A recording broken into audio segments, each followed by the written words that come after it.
Good evening. Thank you to everyone for attending this meeting for the Planning Committee on Tuesday, the 5th of August 2025. My name is Councillor Neville Whitham. I am the Vice Chair of this committee. I will be standing in as Chair this evening. Please note that this meeting is being streamed live on YouTube. If you're in attendance as a member of the public who has registered to speak, please note you have a time limit of up to 3 minutes. The legal officer will operate a stopwatch and will confirm when your time runs out. You should then finish, or if in the middle of making a point, wind up within a few seconds and finish speaking. Otherwise, your microphone will be muted. To assist in following this evening's proceedings, a pack has been prepared and is available online, which contains each item's report, plans and presentation slides. After officers have presented the report and any speakers have made their representations, I will invite members to make any comments. When you want to speak, please raise your hand, and when invited to speak, remember to use your microphone and reference the paragraph number, which will allow everyone to follow.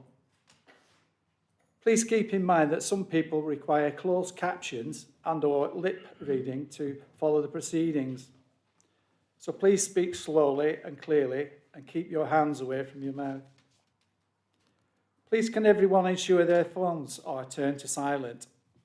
We are not expecting a fire drill, so if the alarms sound, please exit the way you came in. Apologies.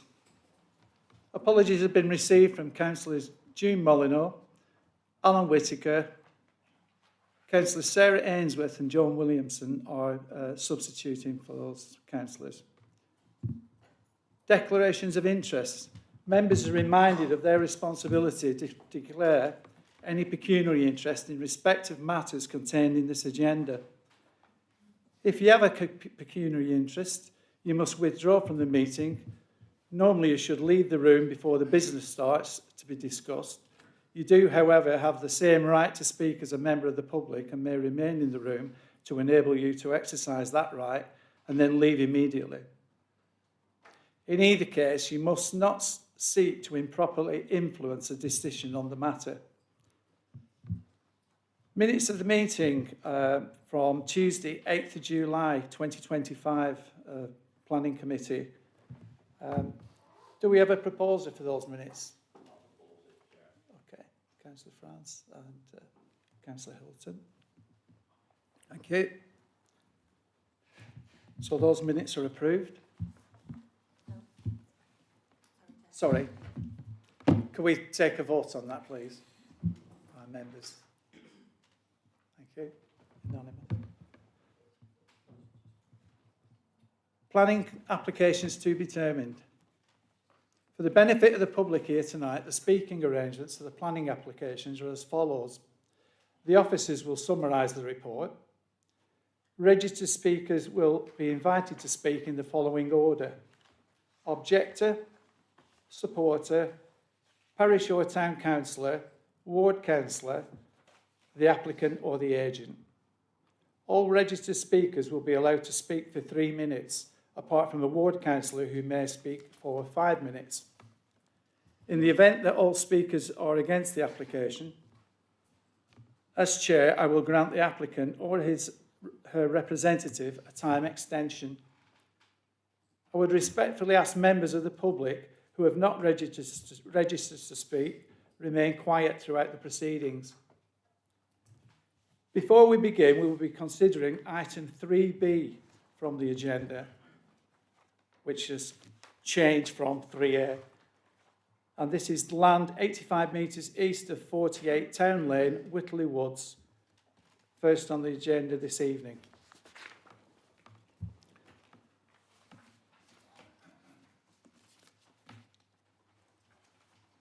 So, there is an update on your addendum. Recommendation has changed as per the updated report. Ian will present this item. Officer recommendation is recommended that planning permission is approved subject to conditions. I've registered speakers, the ward councillor, Councillor Jenny Whiffin, and the agent, Mike Carr. Thank you. A, please can you present the report? Yes, thank you, Chair. This application seeks planning permission retrospectively for the change of use of land to form a 7-pitch traveller family caravan site with vehicular access from Town Lane. The application site is located to the south of Town Lane in Whittler Woods and lies to the north of the settlement area, and the site is designated as safeguarded land. The starting point for the assessment is that safeguarded land should not be developed at this present time, and therefore any development of this site would conflict with policy BNE 3 of the Chorley Local Plan, save for certain exceptions. The proposed development does not meet with any of those exceptions and is therefore contrary to policy BNE 3. It is therefore necessary to consider what other material considerations there may be. The National Planning Policy Framework and Planning Policy for Traveller Sites are material considerations and set out that if a local planning authority cannot demonstrate an up-to-date 5-year supply of deliverable traveller sites, then the presumption in favour of sustainable development must apply.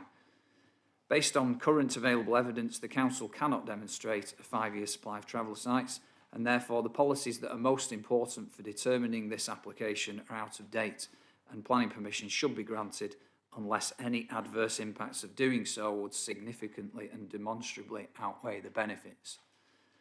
The benefit of the development is that the provision of a traveller site with 7 pitches in the context of an undersupply of traveller sites in Chorley to which significant weight is attached.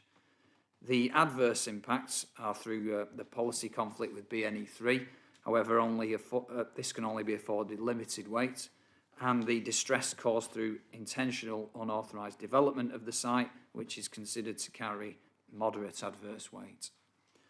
It's not considered that the adverse impacts significantly and demonstrably outweigh the social benefits of the proposal in providing a gypsy and traveller residential accommodation in the context of a lack of supply, and therefore the proposal benefits from the presumption in favour of sustainable development. In relation to the technical issues, a significant number of concerns have been raised in relation to the presence of contaminated material on the site. In response, an intrusive investigation was carried out and a Phase 2 geoenvironmental report submitted. This identified the presence of various contaminants in the soil, and therefore a Phase 3 remediation strategy report was submitted, setting out the remedial works that will be required to make the site suitable for the proposed end use. These details were reviewed by the Environment Agency and the Council's Contaminated Land Officer, who were satisfied with the investigations and the methodology and the proposed remediation, and they recommend that those remedial works are carried out. Members will note that the application was originally recommended for refusal as a safe vehicular access had not been demonstrated. A visibility display drawing has since been submitted and reviewed by the local highway authority. Lancashire County Council, as the local highway authority, have considered the proposed access and have confirmed that the applicant has now demonstrated that the necessary visibility displays can be achieved and they no longer have any objection to the proposal. The reason for refusal can no longer be substantiated on that basis as a result. The impact on the appearance of the site and character of the area is considered to be acceptable in the context of continued development in the area and subject to the provision of landscaping and appropriate boundary treatments. There will be no unacceptable impacts on residential amenity, and other technical matters including ecology and drainage are considered to be acceptable and in accordance with the policies of the development plan, subject to appropriate mitigation. Overall, the proposed development is considered to be acceptable in principle and is recommended for approval subject to the conditions set out in the committee report. Thank you, Chair. Thank you. Councillor Whiffin, I invite you to make your representations, please. Thank you. I'm speaking here today as Ward Councillor for Chorley North East on behalf of my colleague Margaret France and Whittle County Councillors Kim Snape and Mark Clifford. Together, we wish to support the vast majority of residents in the area and oppose the proposed change of land off Town Lane into a 7-pitch traveller caravan site. Firstly, I ask members to consider local planning policy BNE 1 as grounds for refusal. It requires new development to respond positively to the character of the area. This site borders Whittley Woods, known for its rural setting and sandstone cottages, described by the council as having traditional buildings constructed with local sandstone.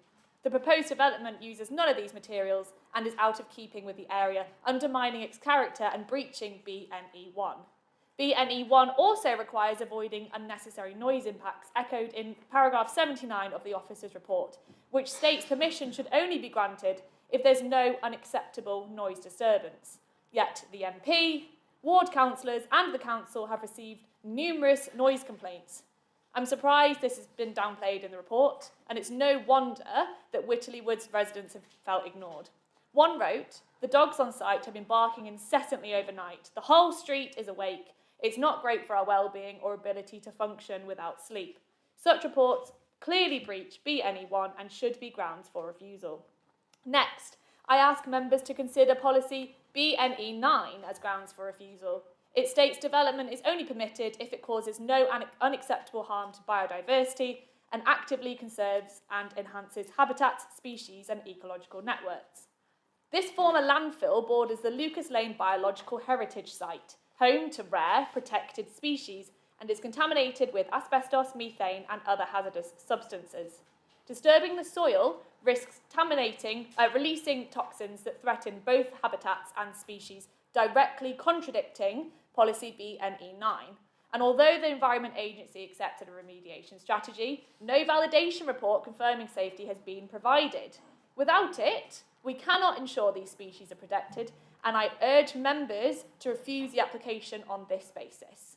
I now ask members to consider the fact that this application is retrospective. National policy and case law, including the DCLG's planning policy for travellers, makes clear that intentional, unauthorised development must weigh heavily against approval.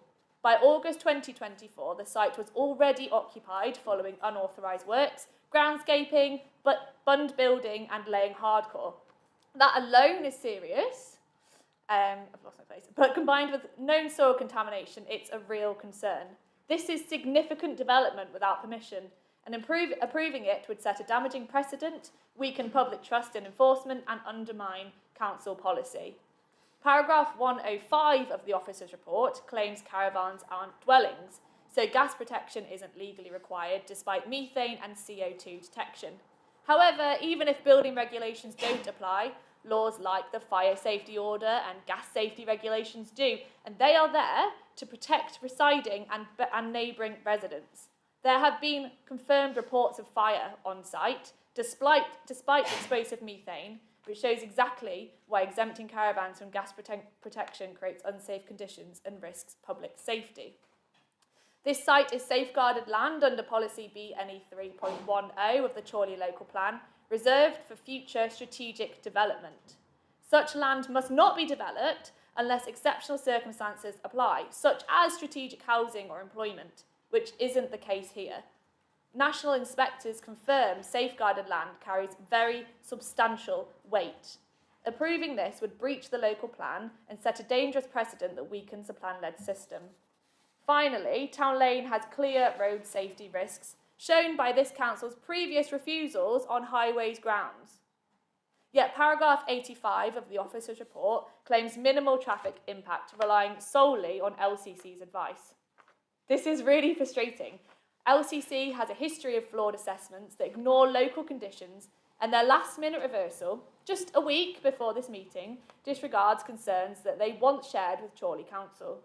The road is often congested, especially at peak times, and the applicant still hasn't shown safe access, as required by paragraph 116 of the NPPF and Core Strategy Policy 8. Once again, LCC has let our residents down. So in summary, this application breaches key planning policies BNE1 by ignoring local character and causing unacceptable noise, and BNE9 for harming biodiversity, both of which are justified grounds for refusal. Thank you. Mike Carr, I invite you to make your representations, please. Thank you, Chairman. My name is Mike Carr, I'm a Chartered Town Planner. I'm here as a planning agent for the family, and I make these representations on the family's behalf. In terms of this evening's decision-making process, Section 38(1) bracket 6 of the Planning Compulsory Purchase Act sets out that determination of the plan applications must be made in accordance with the development plan, unless material considerations indicate otherwise. As was set out in my submissions, there are substantial and overriding material considerations that mean this plan application must also be considered under the provisions set out in paragraph 11D of the National Planning Policy Framework. The main reason for this is that the local planning authority have, over time, not positively planned for all members of the community, which includes persons from the Egyptian traveller community who share protected characteristics attached to their cultural heritage. This is set against an approach taken by the local planning authority towards the delivery of bricks and mortar accommodation in the borough, where paragraph 49 of the case officer report attached to the plan application identifies on the 1st of April 2024 there was a 2.9-year deliverable housing supply over a period of 2024-2029. This is set in the same context on the 1st of April 2024. There was no deliverable supply of pitched accommodation for Egyptian traveller people, and none was planned for the foreseeable future. The same situation exists today, and the council do not have a 5-year supply of deliverable pitched accommodation. Planning policy for traveller sites is the national planning policy set against which this type of development must be considered, particularly when the local plan policies are out of date. Paragraph 3 of that guidance reflects Section 149 of the Equalities Act and sets out the government's overarching aim is to ensure fair and equal treatment towards travelling people in a way that facilitates a traditional nomadic way of life. This policy provision has been in place since 2015 and placed a responsibility on local planning authorities to provide for sites in the borough. This hasn't happened. In December 2024, the government amended, as part of its levelling up agenda, the planning policy for travel sites to make it more equal in terms of the decision-making process. Unfortunately, a lot of local plan policies are out of date because of that change. It's a new change, but local plan policies are out of date. And as I said before, and reflects the case officer's comments, that introduces paragraph 11D, which forms the basis for tonight's decision-making process. The case officer report is very comprehensive and makes it clear to members of this committee how the planning balance and recommendation has been reached in this case, and we agree with that recommendation. Mr. Kerrigan's family, persons who share protected characteristics about the Egyptian traveller community, and this is borne out in part by Mr. Kerrigan's application for planning permission and the family's need to secure a well-located and safe site, including the best interests of the children who live on the site. Thank you. Thank you. I'll now invite members for their comments and to ask any questions. If you'd like to do so, please raise your hands. Councillor Gordon France, and then Councillor Green, sorry,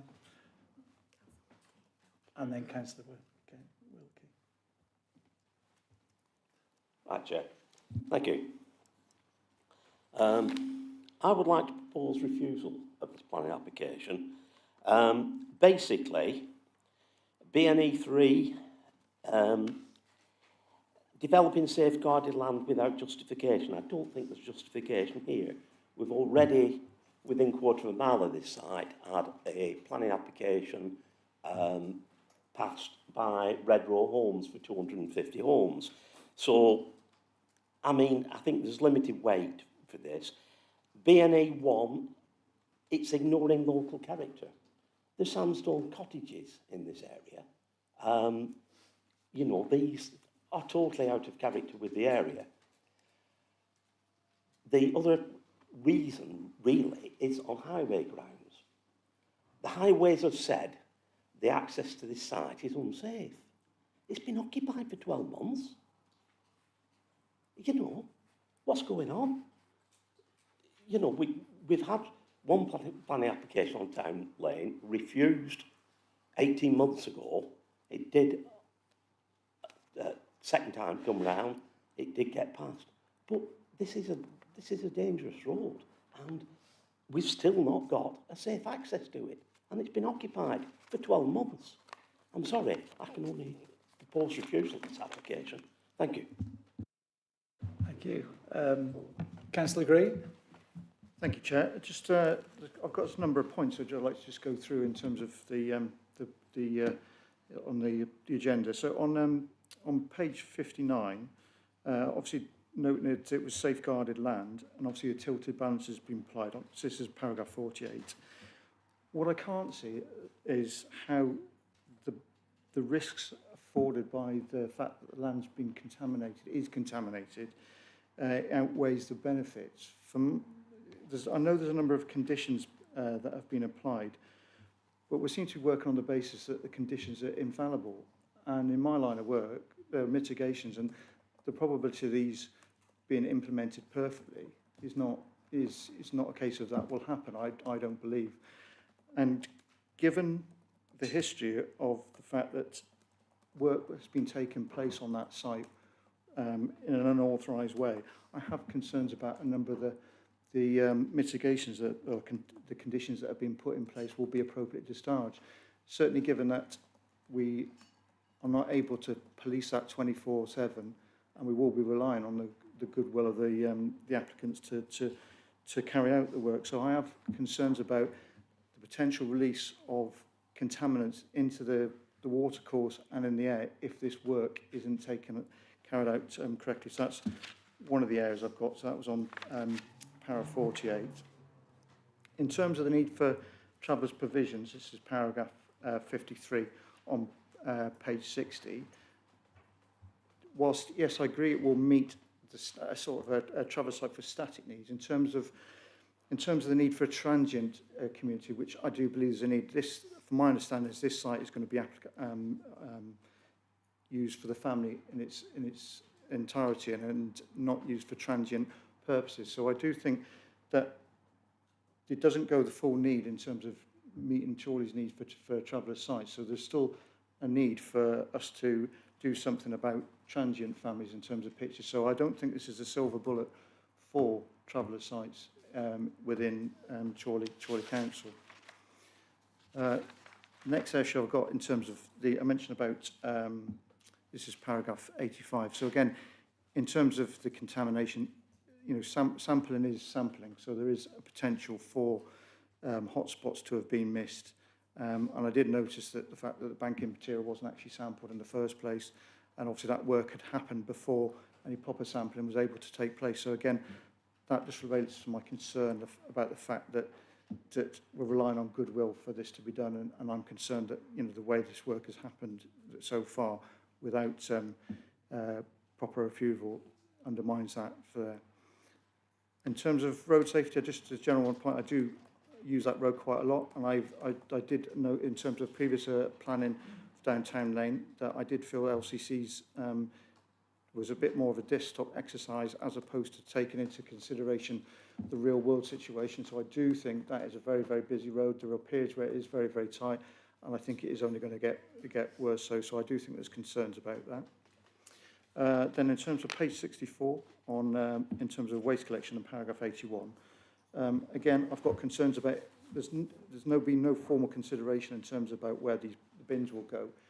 And if they go out on the pavement, you've got potentially it's just small pavement on the other side, and you're going to block access for people, disabled people, elderly people, and people in prams. So again, I feel it's like the proposal's not quite fully baked in terms of discussing that. So again, we're going on goodwill that something will be done to put this right. And then probably the last point, I'd probably and I do. Let's make a point. So in terms of the main point, I do think is the key issue for me, and it's been pulled out by Gordon and Councillor Whiffen as well, is on paragraph 62 on page 62. So I do fully respect Ian's judgment, and I think he's a first-class planning officer. But in terms of, I personally look at this and said there's no reason to object it on the pace of BNE1. But I do, if you look at the wording on BNE1, it's let's just pull it out for clarity. The key point for me is looking at the materials and the design, and driving down that road, and certainly very close to the local area. The buildings are sandstone, and this is such in contrast to what is currently there. I think it is a major, and I think it's a significant impact in compared to what's already there. So for me, I think BNE1 is quite a significant point. And also in terms of looking at the Central Lancashire Adopted Core Strategy Local Development Framework in July 2012, again, on policy 8 for gypsies and traveller sites, point D mentions about, it says no unacceptable impacts on the immediate surrounding area of the wider landscape. So again, I do think that comes into play. And just in terms of contamination, that policy, point C, it says avoidance of residential use on contaminated land should be applied as well. So that just links back to the contaminated use. So on that basis, there's a number of points there, but I would more than happy to support Gordon France's proposal for rejection, but I certainly think the strongest point for me would be on the BNE1 and also policy 8 and point D. Thank you. Thank you. Can I just ascertain, did you actually propose that, Councillor France?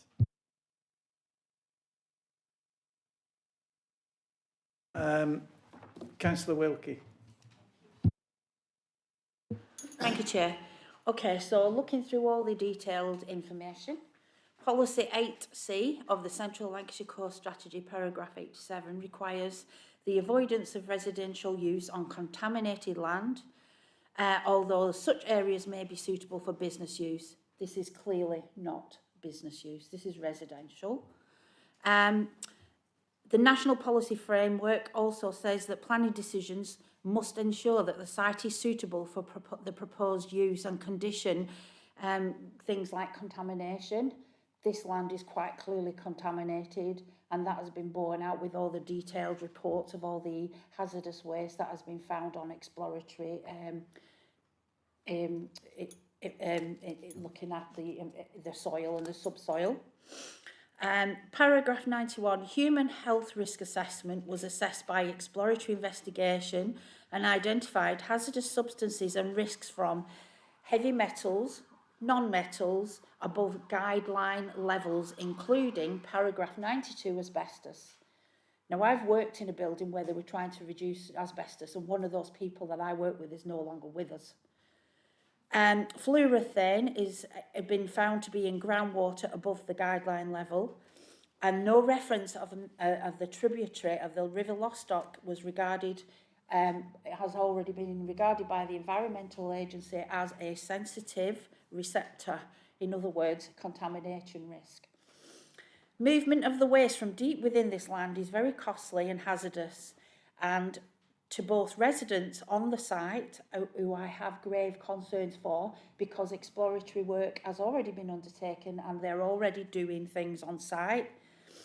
The locality has dangerous substances, and paragraph 97, disturbance of soils with asbestos. It is incumbent on the developer to devise a health and safety plan to negate any risk of airborne fibres and particles.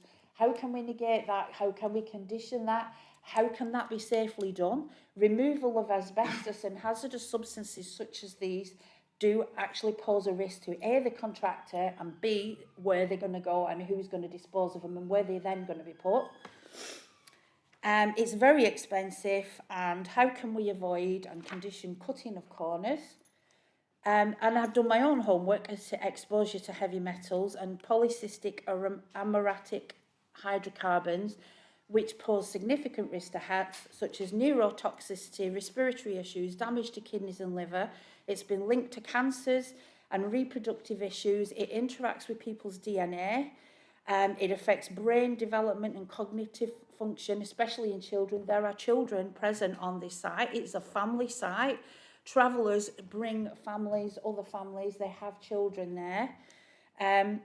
Arsenic, obviously, exposure through drinking water and cancers, so we could be talking about contaminated water. They do not have a main supply of water there. Where's the plan going ahead for that?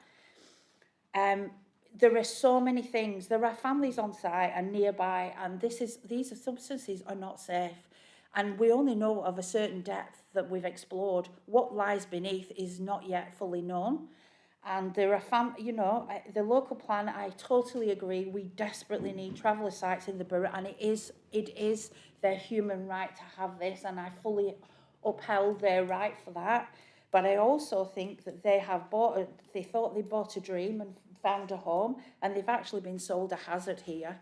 This is not safe land for people to be digging and making their life on, in my opinion.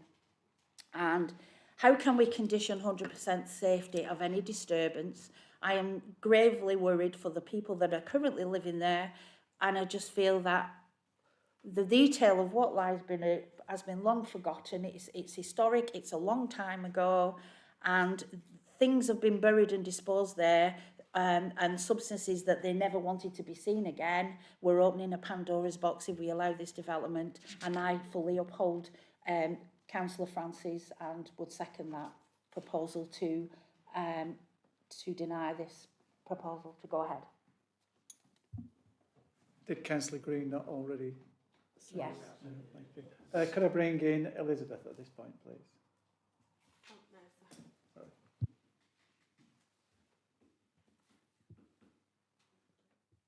No, sorry, Chair. I was just going to ask, obviously, Councillor Hilton wanted to speak, so he needs to speak next. Councillor Hilton. Thank you, Chair. I've heard lots of concerns about this site, and I do share some of them. I would, however, point members to the planning report, as this has been addressed in the planning report. In terms of noise complaints, that would actually have to be addressed by the Environmental Health Department at the Council. There's talk about B&E 3 being used. That policy is out of date, in my opinion. We're in a tilted balance as a council, cannot demonstrate a 5-year land supply. Therefore, I would suggest that that argument is invalid, in my opinion at least. Statutory consultees, including the Local Highways Authority, have no objections to this application. Highways have removed their objection after the applicant came back and remedied that to LCC Highways satisfaction. So again, I personally do not believe that to be a valid argument. There's a lot of issue about contaminated land here, and this has been addressed and has been heavily conditioned. As part of the decision-making process, we have to take the conditions in front of us at face value, and we have to assume that all the conditions will be carried out. I have confidence in our officers that these conditions, if this application were to be approved this evening, would be monitored and they would also be enforced. Would I live there personally? Absolutely not. But the Environment Agency don't have any objections, and there is a plan in place to rectify that. In terms of B&E 1, I do, however, understand that the character of the area could be used as an argument. That is somewhat subjective, I agree, but I give way to the knowledge of local members who are aware of this area certainly more than I am, and I think B&E 1 actually is a justified argument, and I would support them on that. However, to propose refusal using B&E 3, using traffic, etc., I don't believe to be appropriate, and I can't support a refusal with B&E 3 and traffic and contaminated land being present there. I think the only valid reason for refusal, in my opinion, would actually be B&E 1 in terms of character. Thank you, Chair. Thank you. Can I bring Kevin in at this point, and then Councillor Sumner after that? Thank you. Thanks, Chair. Yeah, I just want to clarify a few points in the report that members have just raised. So turning firstly to highways, there's been a long process with the local highway authority to ensure that we do have a safe access onto Town Lane. It's not the access that's currently there, so it is a different access that is being proposed. And in the latest addendum report, there is a condition requiring that access be implemented within 6 months should the planning permission be approved tonight, and the previous access closed off. In terms of the bins, bin collection, there is a condition listed in the updated agenda, which requires, it's condition 19, that a bin collection point be details submitted and then it be subsequently implemented thereafter. So we would ensure that there's no blocking of the pavement or anything like that, or anything that would cause highway safety as a result of the bins being congregated at a certain point. Turning on to contaminated land, so the site has been subject to extensive site investigations during the course of the application, probably more so given the fact that the site is in active use and not just a normal proposal, if you will. So there have been contaminants found on site. Colleagues, our contaminated land officer and the Environment Agency is satisfied with the work carried out to date.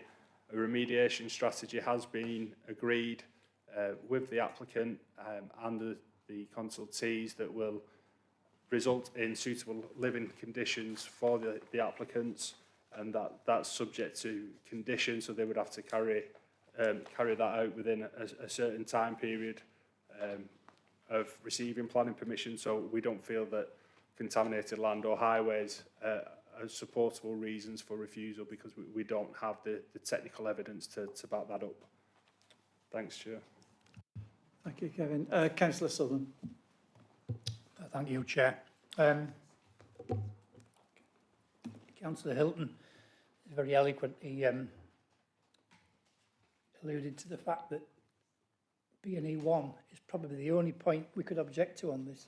And I've heard the arguments put forward by both Councillor France and Jenny to say basically how this fits in with the local area. Bear in mind, though, that whereas we could have conditioned materials, had these been houses, these are mobile homes. And we can't say to a mobile home, it's got to be stone face and slate roof, because it's not a mobile home. But I take on board your point. The points that Councillor Hilton made as regards B&E 3, no, they don't. The National Planning and Policy Framework has changed since last year. And there are a lot of things in there that we could apply one time, we can no longer apply now. The contamination that Councillor Green's alluded to, I completely agree with you, Russ. It's been one of my concerns. I've spent some time reading this rather lengthy document, particularly in terms of how we've conditioned it. Not only have we conditioned it, but we've also put timelines in there. Again, I completely get the points that have been made in terms of contamination that Councillor Wilkie made, especially over asbestos, heavy metals, etc. Most of these things in terms of contaminated land are nothing that, you wouldn't find any contaminated landfill site. But again, we've heavily conditioned these. And I would expect Chorley Council and its enforcement officers to come down hard on any transgressions of nature on this. There is just one point that I wanted to do on the construction side of this, in terms of operating hours. It's a point I've made in technical brief before. Could I just ask officers what we've got in terms of operating hours on this site whilst we're actually decommissioning and clearing it, in terms of what times of day, i.e. between the hours of 8 and 6 or 8 and 5? Have we anything in there for that?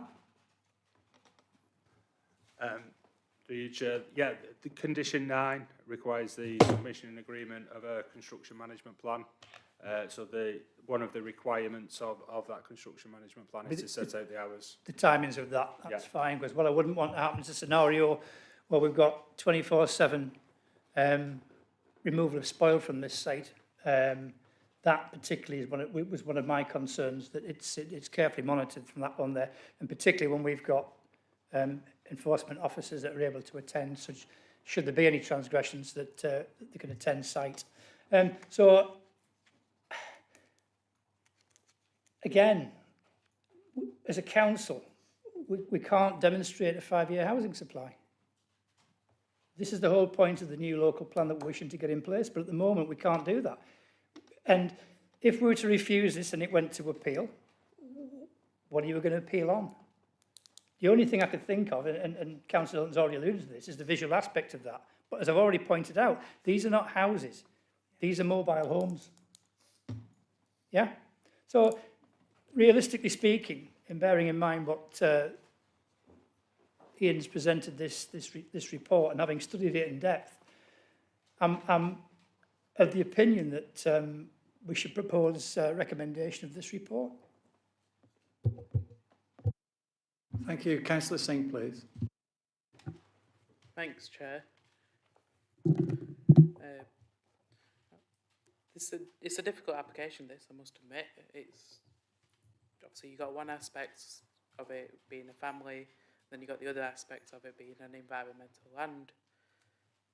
But taking them into consideration, taking what people have said tonight, members, ward councillors, residents, what they've all mentioned tonight, I feel obviously this site is part of an area that's protected against general development due to the landscape and the open nature of the land and the area. So I feel like it's got to be clear that this is not about the applicants who have applied. This is about where the development sits in the nature and the land and the area. So I do feel like Gordon France, Councillor France and Councillor Green have mentioned, that it does contra policy BNE1 due to the harmful impacts of the character of the area. So I'd support a refusal for this application, in my opinion. Thank you. Thank you. Can we have Councillor Snow, please? Yeah, briefly, I think, because I think members have commented very intelligently on the report. I think Councillor Hilton has highlighted the only grounds for refusal, but I actually think they are very strong grounds for refusal. This development is completely inappropriate in the landscape in quite an attractive part of our borough. If we have a planning system, it should exist to control things like this. There's all manner of other things that none of us like about this application, but, you know, Kevin and Ian have highlighted why, how the applicant has addressed a lot of the concerns. Personally, I'm not particularly satisfied with some of the answers, but I'm not in a position to challenge them.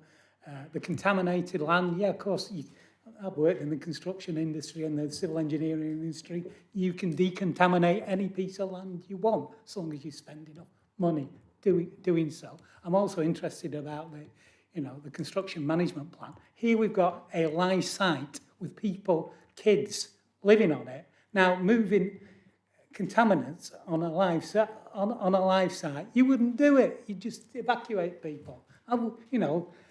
This borough has had lots of contaminated sites. I can't think of anywhere we've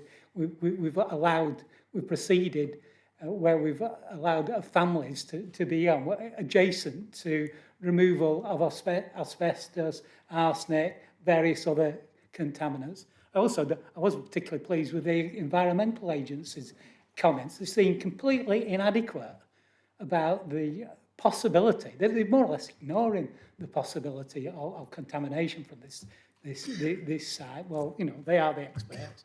They know more than I do, but I hope they are right. I want to support the ward councillors and county councillors in their opposition to this site. It is not an appropriate development. Kevin gave us very, very good reasons for accepting all the conditions about from BNE1, which he did not refer to. Is that true? Okay, thank you. Councillor Green, back to you, and then Councillor Hilton, please. And then Councillor Law. Thanks, Chair. Just in terms of supporting Gordon, I did make the point that I thought BNE1 was the key issue for me, and thanks for the clarification for the other points. You know, I'll take that on board. But in terms of, I still think BNE1 is the issue that hasn't been dealt with, and there's not a clear way. You know, so it's me. I think that's stand out, and everything Alex said there, I fully support what he said about regarding the other ones. But certainly BNE1 is a significant issue for me. Thank you. Councillor Hilton. Yeah, thank you, Chair. I believe Councillor France proposed refusal in terms of highways, BNE3 and BNE1. I can't support the BNE3 and the highways perspective. So if Councillor France might wish to consider changing that, then I would be possibly amenable to support that. But as it stands at the moment, I'm not happy to support that amendment. Thank you. Thank you. I'll just bring in Kevin and then Councillor Lowe. Thanks, Chair. Just to come back in on policy BNE3, the safeguarded land. So safeguarded land is a land allocation that safeguards land for future development. In this instance, we don't have the necessary supply of such sites that we're discussing tonight. So that policy is in effect superseded by the requirements of the NPPF at paragraph 11.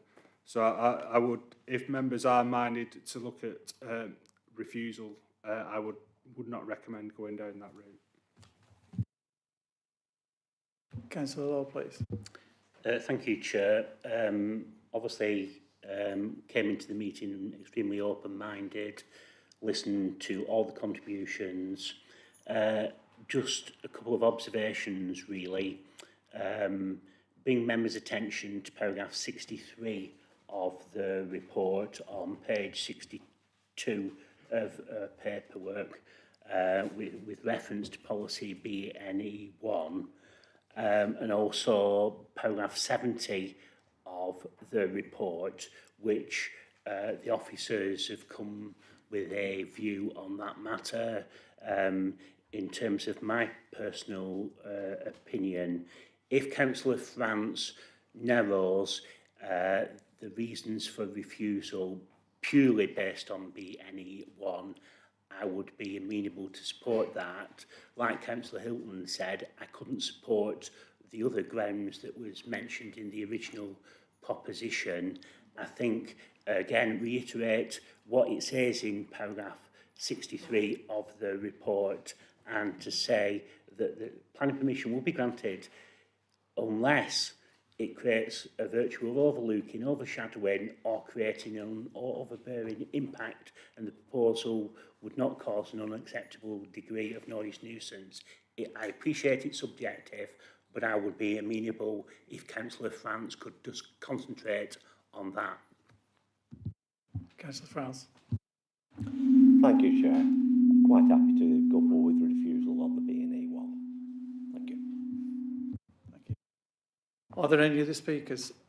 Councillor Hilton. Sorry, again, Chair.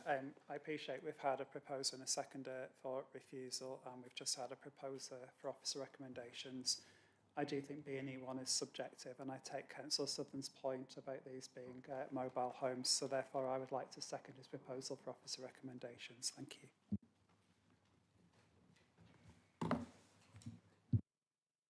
Any other members that would like to speak? Okay. Kevin. Thanks, Chair. Just in terms of BNE1, if members could just articulate the particular issues that they find that the development is contrary to BNE1 that they would like to see listed in any reason for refusal, that would be most helpful.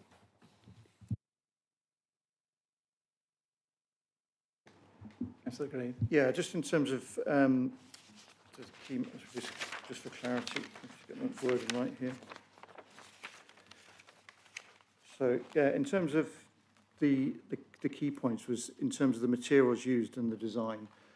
It's so out of keeping in terms of the other buildings in the closer vicinity and right along the whole route of Town Lane, which I know well. So it would be on the design and materials, which I think isn't actually covered in the report. So they would be the two areas that I would suggest. Thank you. Are there any other members wish to speak? Okay. Councillor Williamson. I've listened to everything that's been said, and people are more experienced than myself. But living in an area where, in South Ribble, I think there are 2 sites, not for travellers, but for people who, maybe retirement age, have opted to live in mobile homes. You can't see them from the road. You can't see anything of them, because I've actually went on one when I went to a class, and I didn't even know it was there, and I've lived in the area for 15 years. So I'm just thinking about that when people are saying it's not going to be in keeping with the area. If it's heavily screened, you won't see them, will you? Okay, thank you, members. Are we ready to take that to the vote? What we'll do, Councillor France has proposed refusal. Councillor Green has seconded it. Is that correct? Take that to the vote. Sorry. The amendment, yeah.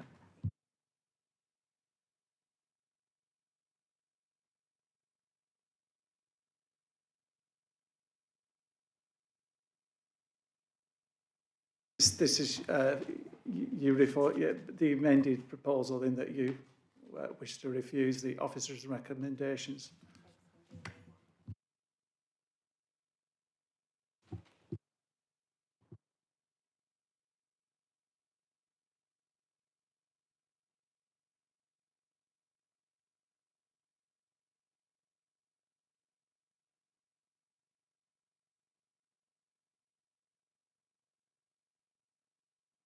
Okay, so Sinead.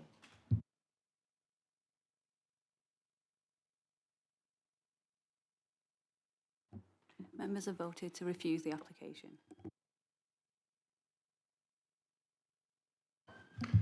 Thank you for that. So we are now at the end of this debate on the proposal. With the results that we saw there, there's no need to take a vote on the officer's recommendation because it's been voted against. Okay.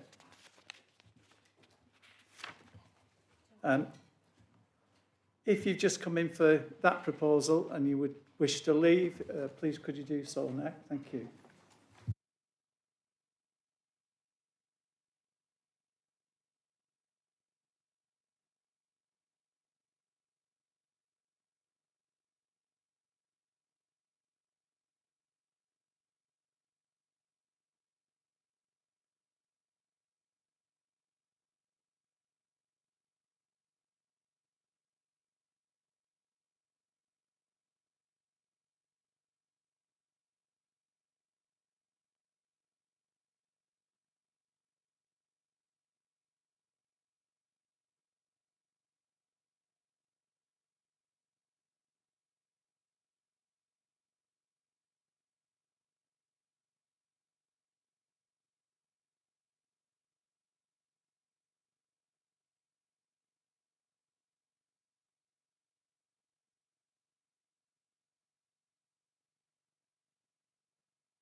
Good evening. For the benefit of those just arriving in the chamber, thank you for everyone for attending this meeting to the Planning Committee on Tuesday, 5th of August 2025.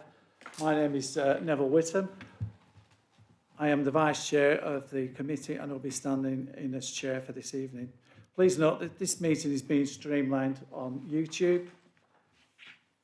If you are in attendance as a member of the public who is registered to speak, please note you have a time limit of up to 3 minutes. The legal officer will operate a stopwatch and will confirm when your time runs out. You should then finish, or if in the middle of making a point, wind up within a few seconds and finish speaking. Otherwise, your microphone will be muted.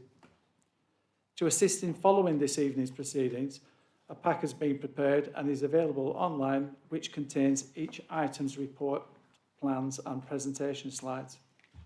After officers have presented the report and any speakers have made their representations, I will invite members to make any comments. When you want to speak, please raise your hand, and when invited to speak, remember to use your microphone and reference the paragraph number, which will allow everyone to follow.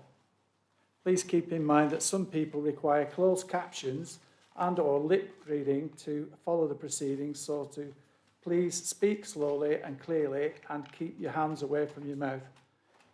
Please can everyone ensure that their phones are turned to silent. We are not expecting a fire drill, so if the alarms sound, please exit the way that you came in.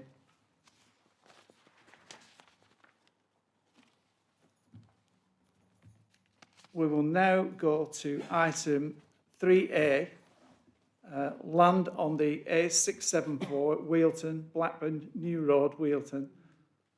There is an update on your addendum. Please, recommendations remains as per original report. Kevin, will you present this item, please?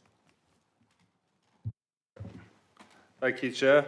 This application is for the erection of 7 dwellings on land between the A674 and Millbrook Close, Wealton. The application site was last in agricultural use, with some wooden structures present on site. The proposal is for a total of 7 detached dwellings with access taken via Millbrook Close.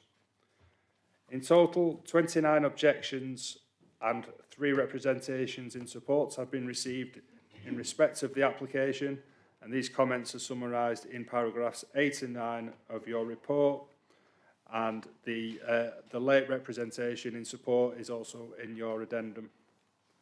The site is within the settlement of Wealton. However, Policy 1 of the core strategy only permits certain types of development in this area, of which this proposal does not meet. However, given the lack of 5-year supply, the tilted balance in paragraph 11D of the NPPF applies. The site is in a sustainable location, and as such, the principle of residential use is acceptable. There are 3 listed buildings close to the site. The proposals are not considered harmful to the setting of these listed buildings. 8 trees require removal to facilitate the development. This will be mitigated against by the planting within the development of new trees and the mandatory biodiversity net gain requirements that the development will have to deliver. LCC Highways have no objections to the application. They have requested a footway to run the entirety of the site where it adjoins Millbrook Close, but officers consider this not to be necessary, especially as Highways have stated that the proposals shouldn't be detrimental to highway safety. The applicant has also committed to bus stop improvements on Victoria Street and crossing improvements at the junction of Millbrook Crescent and Victoria Street. The application is therefore considered to be acceptable in highway terms. The design and layout of the development are acceptable subject to conditions relating to boundary treatments and materials, and the level of parking proposed meets all required standards. The scheme meets all separation distances with existing properties and will not have any unacceptable impact on the amenity of nearby residents, and the proposals have no adverse impact on ecology, flood risk or any other material considerations, subject to mitigation requirements listed at the end of the report. It is recommended the application be approved following the agreement of the final wording of the conditions between the Head of Planning and the Chair, as set out in paragraphs 1 and 2 of your report. Thanks, Chair. Thank you, Kevin. Do we have the registered speakers here? They object to Terry Dickinson.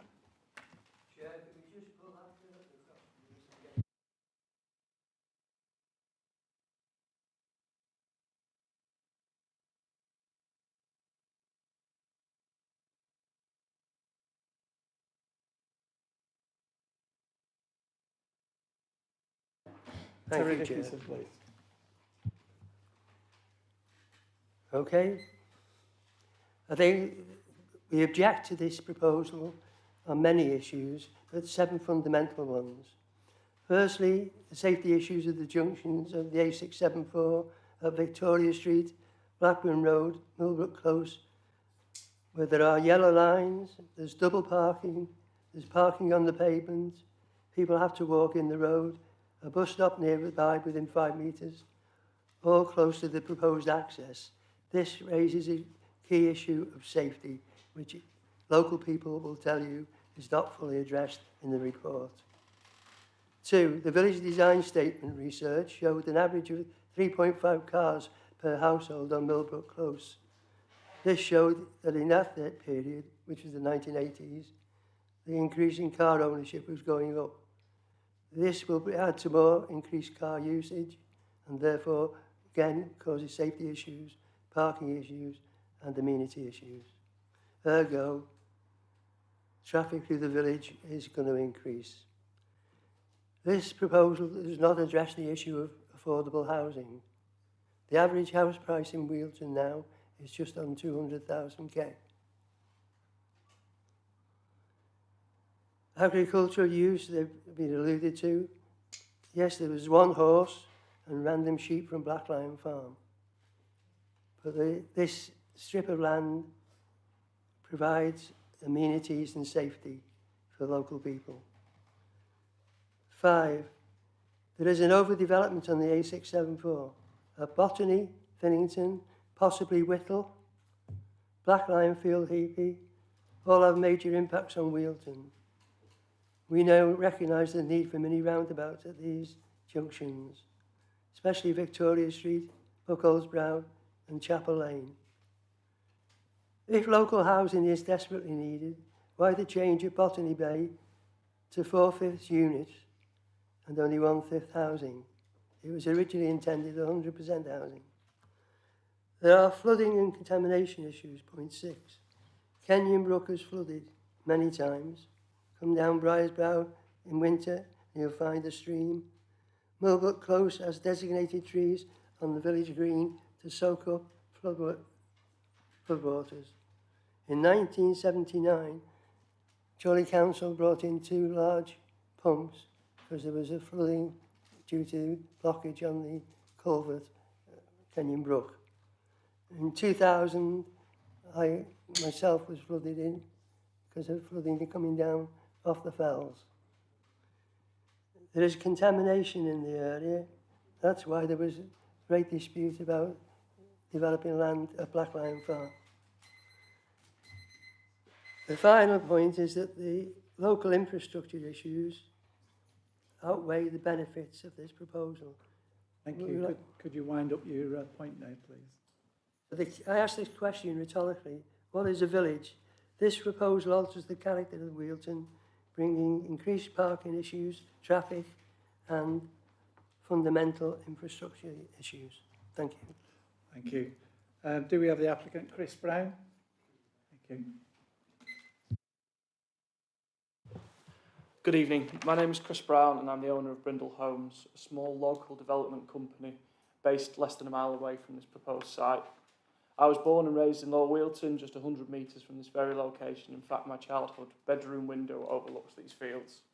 So when the land was allocated for development, I felt a deep personal responsibility to ensure that it was built with care, quality and a true reflection of the village. Our proposal delivers much needed detached family homes, a type of housing that is currently underrepresented in Wealdon, where the majority of properties are terraced or smaller dwellings. We are committed to meeting a local need with homes that enhance the area but both visually and functionally. Each home will be constructed using high quality natural materials, including natural stone, slate and solid wood, ensuring they blend seamlessly with the existing character of the village and stand the test of time. I want to address some of the issues from local residents. Flooding. The issues relating to flooding is a surface water brook in the west of the site, which passes through 15 Millbrook Close. This is a property owned by a friend of mine, and I'm actively assisting them in resolving the issue with United Utilities. Importantly, my development does not connect into this coveted stream, and the issue is not due to the volume of water, but a damaged drain that needs repair. We will be installing hydro breaks, which are in all modern developments, to ensure that surface water does not exceed the greenfield runoff rates. Our development will improve and control surface water from the fields. Parking. I understand the concerns about the parking in the village, which are largely caused by non-residents parking in the area, commuting to work or visiting local pubs and not using their car parking facilities. Our development will not worsen this issue. In fact, we're providing a minimum of 4 car park spaces per home along a 110-metre, 5-metre wide private road, which will provide ample parking for residents and their guests. LCC highways, we have now agreed all issues on the highways matters other than the removal of a hedge, which we want to keep. We have officer agreement on this, that we can keep this and create a condition for it. This is a compliant site that meets local and national housing needs. We are in a housing crisis with a significant shortfall in available homes, and I urge you to support a small local business that is passionate about building high quality homes in a village that I care about. And to finish, our development is supported and recommended by our planning officer, who, to quote his words, the adverse impacts do not significantly and demonstrably outweigh the considerable economic and significant social benefits the scheme delivers. Thank you for your time and consideration. Thank you, Chris. I will now invite members for their comments and to ask any questions, please. Councillor Southern. I'll go first then, Chair. Yeah, I know the area. Used to spend a lot of time up on Albert Street, so I know it quite well. But again, whatever we thought was sacrosanct in terms of green field, etc., that never be built on, has changed. National Planning and Policy Framework has changed all that. And as has been stated in the officer's report, the tilted balance in favour of this development is such that it's hard to say I don't approve of it. I've looked at the development. I like the design of the houses. They are different to what's in the area, which is ostensibly terrace mill houses. But having said that, I do think they work. I had some concerns around the construction site management plan because I couldn't actually see a plan put together. But I am reliably informed there is one there, and this is particularly around traffic because the top of Victoria Millbrook is exceptionally tight. Could I just ask officers if that is the case, that there is a construction site there that takes care of the traffic issue? Yes, there's a construction management plan is included as condition 21, and there is a condition to improve the arrangements on Victoria Street and Millbrook Close Junction. Yeah, thank you for that, Kevin. It's a very tight corner on that one there. There'll be a hefty amount of spoil coming off, so there'll be heavy plant work in there, and I was just concerned, obviously, in terms of the road safety issues. But on that basis, Chair, I'd like to propose officer recommendations that we accept this for approval. Thank you. Councillor Snow. I'm happy to second this. I think it's a good application. It will make some contribution to resolving some of the problems in the village. It obviously can't do all of it, and obviously the applicant has given us a good statement at how the drainage will be improved in the area. So I'm happy to second this. Thank you, Councillor Hilton. Thank you, Chair. I think it is a nice development. I think it looks really good, and I'm in support of it. And it's nice to see a local company building this, a local ethical company rather than a big faceless house builder. So I'm very much in favour of that, so thank you. Councillor France. Thank you, Chair. Looking at paragraph 11, United Utilities have obviously concerns about surface water, but I think there is a plan put in, isn't there, for drainage. My only concern is we had a site in our own village that was similar. There was a plan put in,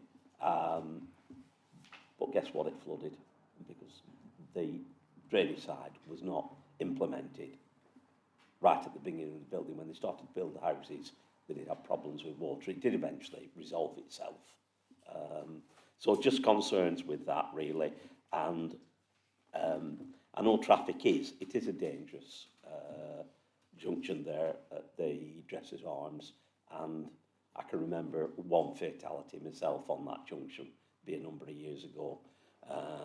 So yeah, just slight concerns that obviously we are kept up to speed with the drainage plan. Thank you.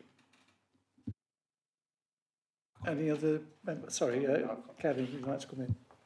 Just on the drainage, there is a full drainage strategy required by condition, and then there's a separate condition requiring the management and maintenance plan for the lifetime of that drainage scheme required there. So that will all be covered by condition. Thank you, Kevin.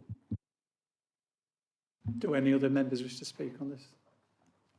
Okay, so we've got a proposer then, Councillor Southern, and a seconder, Councillor Snow.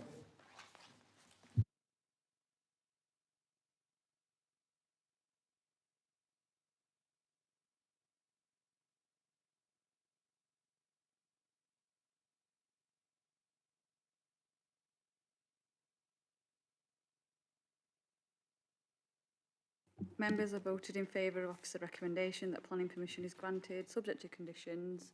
It is also recommended that authority be delegated to the head of planning and enforcement in agreement with the chair to agree the final wording of planning conditions.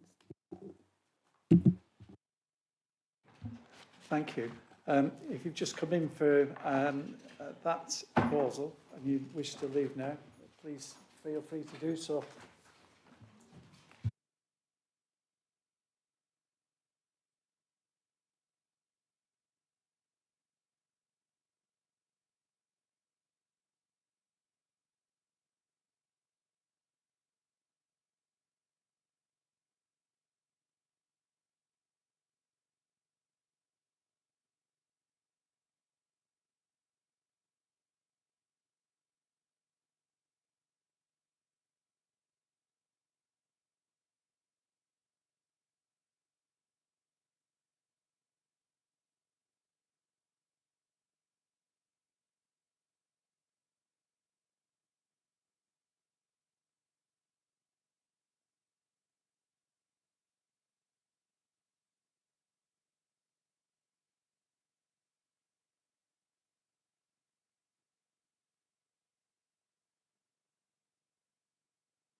Okay, moving on to item 3C on the agenda.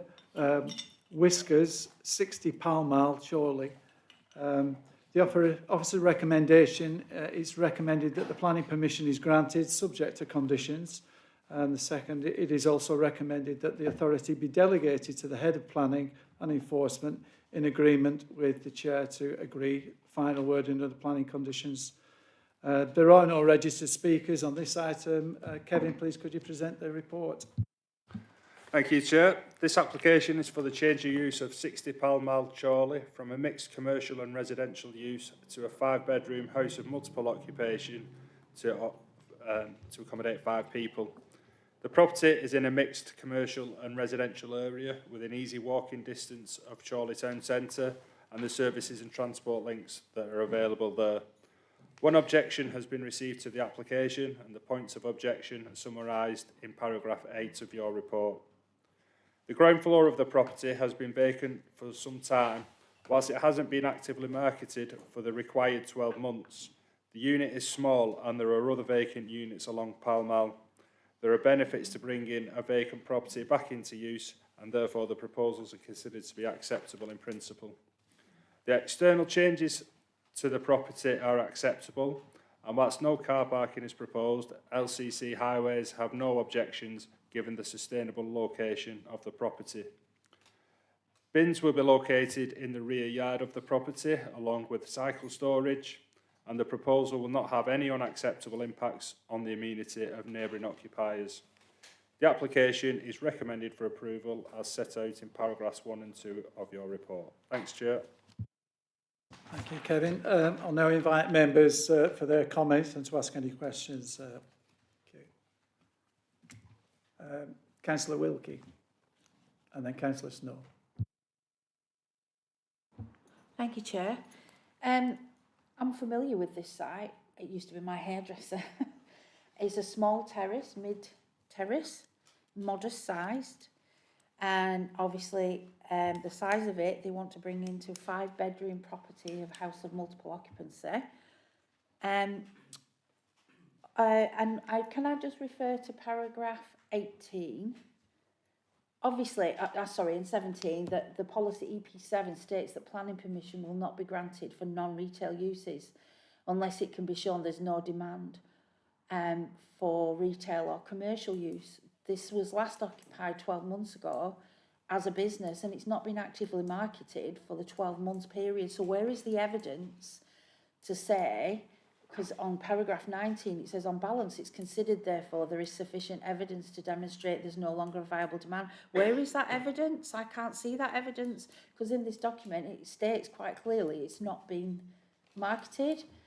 So and looking at the actual plans, the property size rooms, 5 bedrooms in a very small property of this size, they're very small. Where's the amenity for the residents of this property?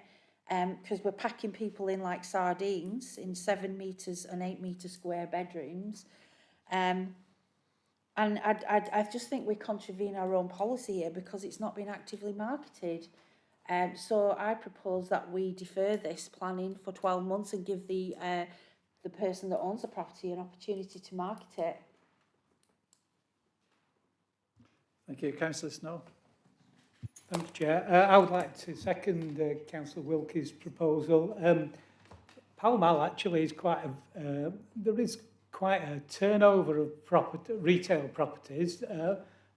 Some make it and some don't, but it actually does work as a retail place. There are hairdressers, there's a variety of fast food things, news agents. It can work. But this is a very small property, and I dislike the idea of it becoming a unit of 5 properties. But I think we should ask that the property is properly marketed, and we see evidence that it is not suitable as a retail location. Thank you. I'll just bring Kevin in and then Councillor Hilton. Thanks, Chair. Yeah, it is correct that the property hasn't been marketed for 12 months, but given the level of vacant properties in the area and the really limited size of this unit, it was considered appropriate to put forward for approval at this instance. We can't defer the application for 12 months. That's not a reasonable position for us to take with the application. If you wished to move for deferral, and we could go back to the applicant and see if they could provide any more evidence in respect of what they have done to market the property, then that's maybe something that we could consider. In terms of some of the other points just raised on the size of the bedrooms, it meets the national space standards for single person occupancy, and we have no planning policies in which to go against that at the moment. So in terms of the size of the bedrooms, there's not a great deal we can do about that. Councillor Hilton. Yeah, well, it might meet the national standards, but I don't think this is the kind of accommodation we should be aspiring to give approval to. battery hens are allowed, but I'm pretty sure that none of us in this room are happy that there are battery hens caged the way they are. I really don't like this application. I think it's too small. It might meet national standards, but it doesn't meet mine, I'm afraid. So I don't feel I can support this. However, there's no planning reason to refuse it. So, yeah, I'm struggling with this one. Thank you. Thank you. Councillor Southern? Well, here we are again with Groundhog Day. Anybody who knows my views on the HMOs will know exactly my take on them. But as has been alluded to, I don't like the design of this any more than Councillor Hilton or anybody else in this committee. However, that's not a planning matter. That's a licensing matter. And again, you'll know my views, anybody who's followed me will know my views on amenities and where I think we should be looking to. I don't think it provides a particularly good standard of accommodation. Having said that, I also appreciate the point that Kevin's made about retail units. If we were to go back to the applicant and say, give us some more proof on what you've done, what he would probably do is turn around and say, well, look at the amount of empty retail units.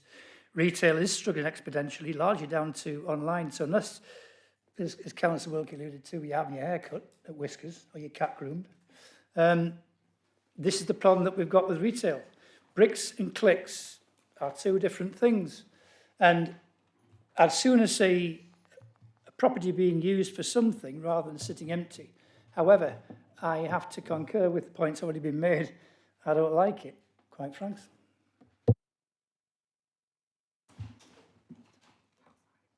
Councillor Snow? Yeah, apologies for speaking again, but actually I think you should walk down Pall Mall, starting at the bottom and have a look. Most of the units are occupied. Some are doing very well. There are some landlords that have got unrealistic expectations of the value of their properties. But just have a look. It's quite a vibrant street, really. I mean, it's vibrant enough for our Labour Party to have its headquarters there. So I don't dispute that, Chris. I just in retail in general. we might buy it. Councillor Green? Thanks, Chair. So And then Councillor Ainsworth. I'm the same as Alex. I think you look at bedroom 3, it's a ridiculous small size for that. And I understand we haven't got a policy in place. My understanding is one's being worked up at the moment in time. So I think as soon as we get that in place, the sooner we can to do something about it. But unfortunately, you know, same dilemma as my colleagues in here is that we haven't got anything to fall back on at this moment in time. So just to the powers that be, obviously we need that from a planning point of view, need that in place as soon as possible. But yeah, I share Alex's dilemma with this one. Yeah, bedroom 3 is ridiculous. Thank you. Councillor Ainsworth. Yeah, thank you, Chair. I am very familiar with this area. I grew up around the area and now represent this area. My two main concerns about this application, it is a loss of a retail unit in a vibrant area. And the second thing is the parking. That's my main concern around that area. You look at Carrington, you look at Hamilton Road, they've got resident permits around there. On the front of Pall Mall, it's a case of it's not a permanent parking place, it's just you park up, you go to whatever shop you go in, you get in your car and you drive off. Those are my main two concerns about this application. Thank you. Are there any other members wish to speak? Councillor Wilkie. Thank you, Chair.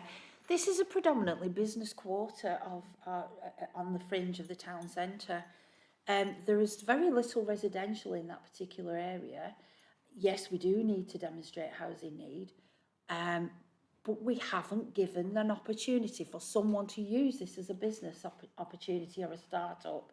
And we're all about promoting business. We're all about creating vibrancy for our business owners. We want to promote people to start a business. There are a lot of empty shops in a lot of other town centres, and we do not suffer that. And we have a very, very bright and vibrant economy. And people do want to move to Chorley, not to live in a hen house or a dog kennel, but to actually be part of a wider community with amenity land and a better... We want to provide good quality housing. This is not a good application. Thank you. Thank you. Any other members wish to speak on the matter? If not, I'll take it to the amendment first. We have an amendment. Councillor Wilkie proposed refusal.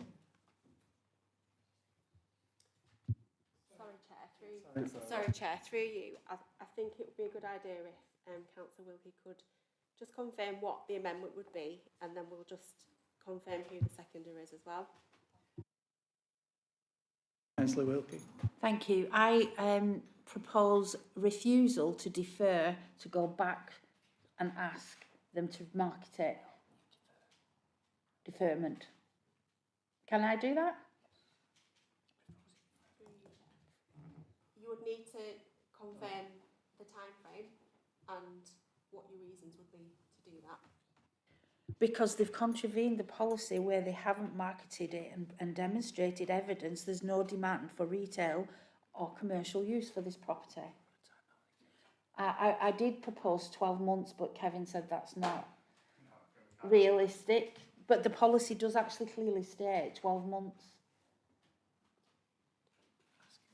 Would you like to come in, Kevin? Yeah, I mean, an alternative could be to refuse the application, with it being contrary to policy EP7 that they haven't marketed it, rather than go for a deferral. I think that would be the way forward. Okay, I'm in agreement with that. Councillor Snow. I am more than happy to second that. Oh, well, we'll take it to the vote now. We'll take the amendment first.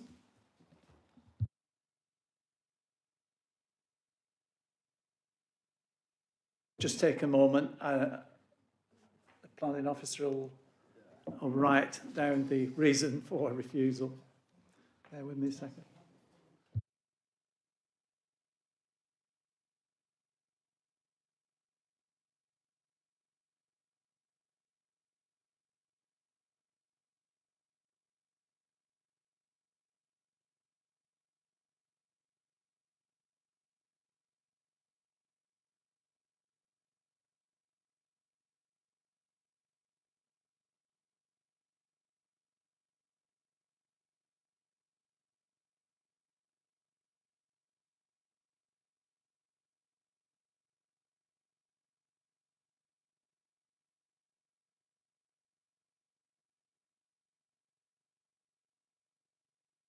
Over to you, Kevin.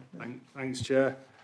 So I think that the reason for refusal would be along the lines of the applicant has failed to demonstrate that there is no demand for continued commercial use of the property as required by policy EP7 of the Chorley local plan.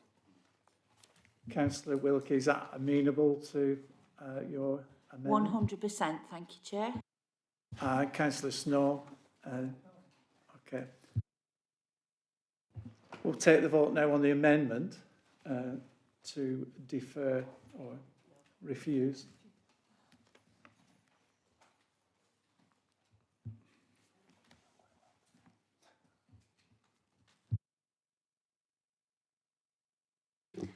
Members have voted to refuse officer recommendation.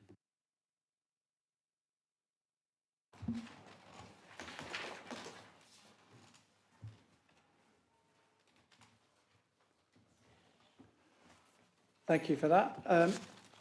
If you just come in for that proposal and wish to leave at this point, please feel free to do so.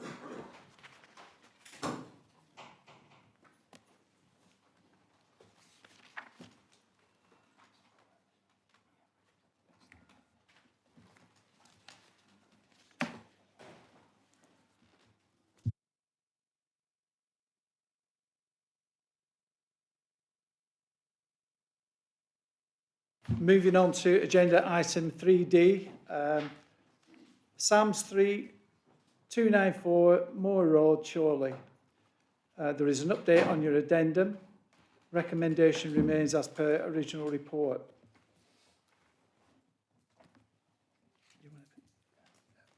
The officer's recommendation, it is to recommend that the planning permission is granted subject to conditions.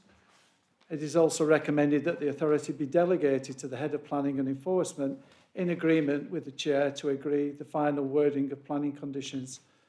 I have 2 registered speakers. The objector, Carla Melling, and Ward Councillor Terry Howarth.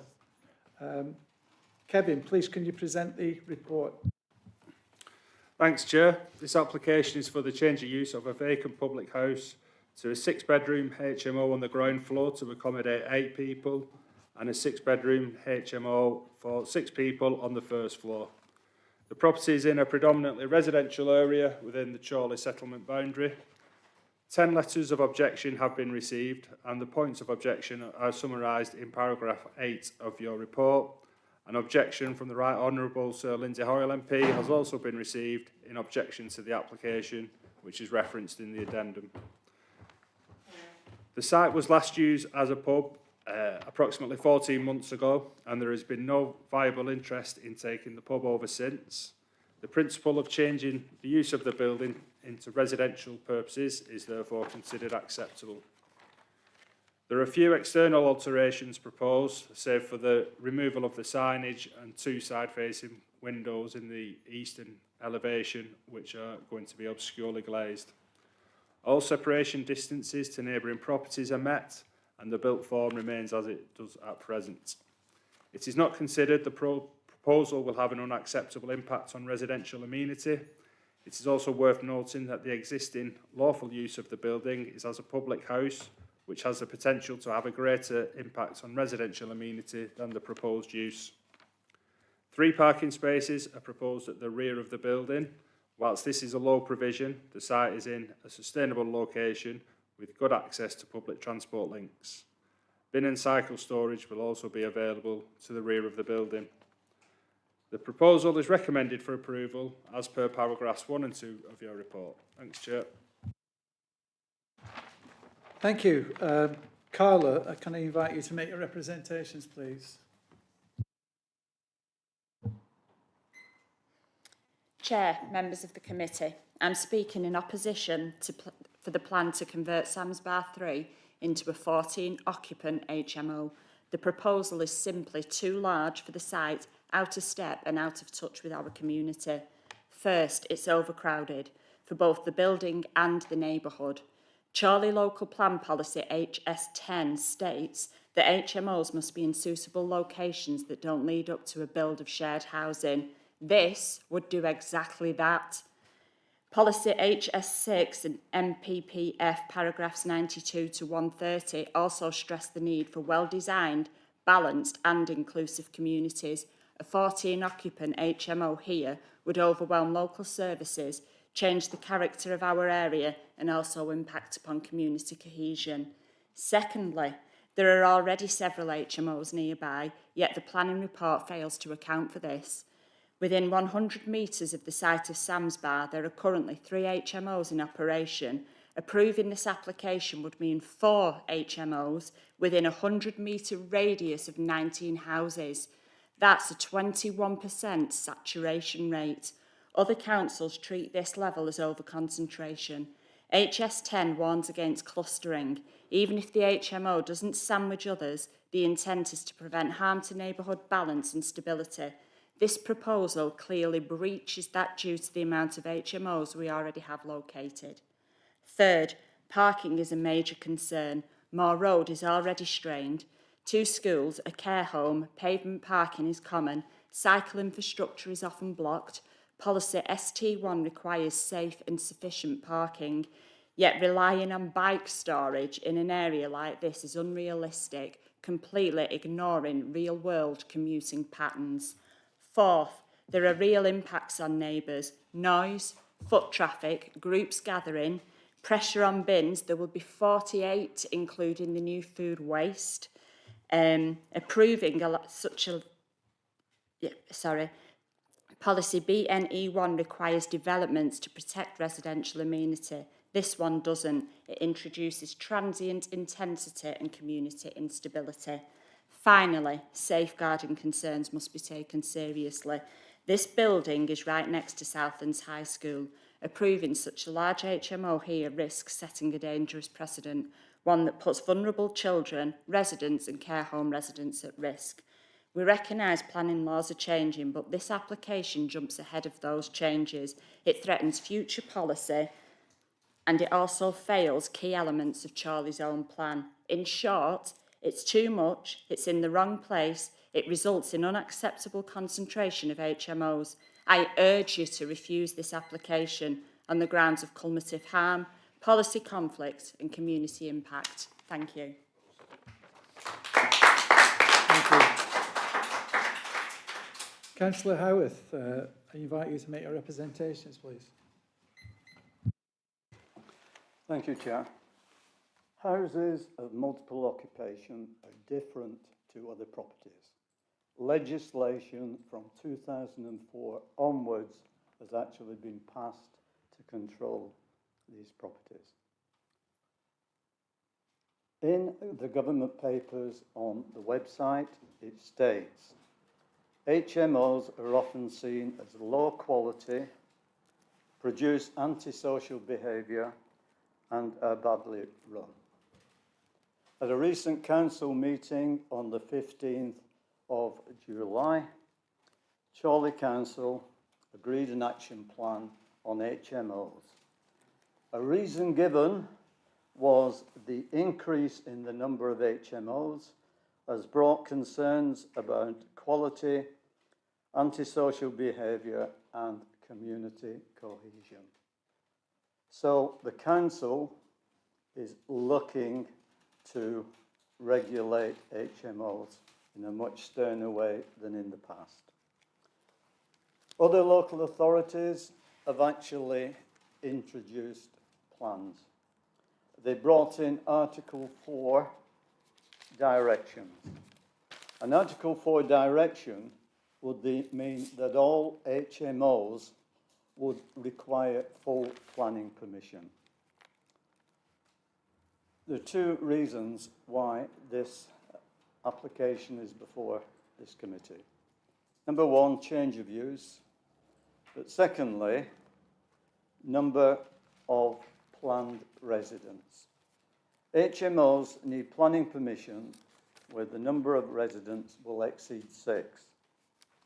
This property plans not 7, not 8, not 9, but 14 planned residences. This will affect the quality of the residence. The space is extremely limited. And if we look at the amenities, first of all, within the property, there are 2 kitchens, one on each floor. Logic tells me that that will be shared by 7 residents. 7 residents sharing a very, very limited space. There is no lounge planned for this property. And that would generally lead to the kitchen becoming a social area. It would then become quite overcrowded, even by the law standards attached to these properties as a rule. This is not a quality provision for 7 people in the kitchen. It should be noted this property is in a residential area where other HMOs are actually situated. I have a list that tells me that there are 6 HMOs awaiting licensing. 6 awaiting licensing. So the area is close on being saturated.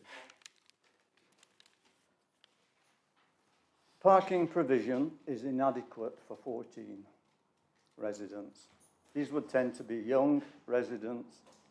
They probably all aspire to get a car even if they didn't have one immediately. 3 spaces are not adequate. The wider area suffers from a lack of parking. The increased demand will create very bad problems. This neighbourhood was actually built. Those of you who know the neighbourhood, terraced houses. The front door is quite close to the pavement. And it was built before cars actually became affordable for the wider population, and it will create hazards. Both the government and our council stress the importance of harmony between the HMO and the community, especially the local neighbourhood. Neighbours have a right to enjoy amenities, both tangible and intangible. There is a strong feeling from the local community, expressed very eloquently by Carla, that the local community would actually suffer from the negative impact of this community. I'll just very quickly go over, there'll be a loss of privacy, noise will become a problem, and if we actually look at the amenities that will suffer, parking will have a negative impact on the community, noise will be negative, privacy will be negative, and it would take a very optimistic person to actually suggest that antisocial behaviour would be diminished. Thanks, Terry. Could you wind up there, please? I will wind up now, thank you. Both the government and council emphasise the importance of community well-being. If a planning committee such as yourself have a doubt about the positive or negative impact on this, I feel the right thing to do is reject this application. Thank you. Thank you. I'll now invite members for their comments and to ask any questions. Please, thank you. Councillor Wilkie. Thank you, Chair. Looked in detail at this. Yes, we want to bring empty properties back into use. We have a massive need for housing. We have a massive need for people to be put in suitable accommodation that's affordable. And looking at objections, people have said about overdevelopment, 14 people, noise disruption, overcrowding, car parking, rubbish. And I noticed that actually the environmental health have not objected. But if we go back to the development, it's 6 bedrooms, 8 person on the ground floor, 6 bedrooms, 6 person on the first floor. Now, straight away, we can see that there are a lot of people in there. Each unit's allowed a bin, 3 bins each, plus forthcoming food bins. That's a lot of bins, at least 36 bins, excluding food bins. I know there is accommodation down the side, which we believe is, we're led to believe that that's fine, but that's a lot of bins in one small area. Lancashire Highways haven't objected because of the cars, and we know that car parking's always thrown out with HOMOs, but I would say a town centre HOMO is completely different than one in this location, which is suited on a busy highway. Yes, there is a bus route, but there isn't, transport links with trains and things. The concern that I have is, yes, it's a loss of a public house. We don't need another public house, but if you look at the actual document that we're faced with, it does say that the proposal will be a loss of a public house, which is categorised as a community facility. And policy HW6 of the local plan seeks to protect community facilities where they're serving a local need. Well, it might not be serving a local need as a pub, but could this not be a GP surgery or a dentist instead?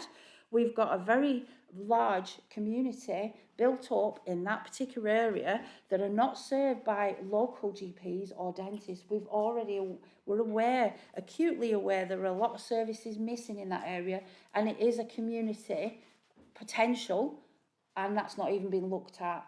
Previously, it was a pub which was licensed, and yes, there were issues with noise and antisocial behaviour, but a pub shut at 11 o'clock, and it was also subject to licensing. There will be no control if this building becomes a house of multiple occupancy, because it will be run by a management company. We will, as a council, have no oversight or control over that, other than police powers or bringing it back if it does have to have a licence. and I'm not 100% sure on that because it doesn't condition that or anything as to my knowledge in this document. The other thing is, I want to look at amenity, considering amenity for future occupants of this building. We actually look at the document that we've got, and it does say that there's sufficient evidence to demonstrate there is no longer a viable community use, although the loss of the public is regrettable. The building has a potential to become a target for vandalism and antisocial behaviour. Well, would that not happen with all those people living under one roof, competing for space?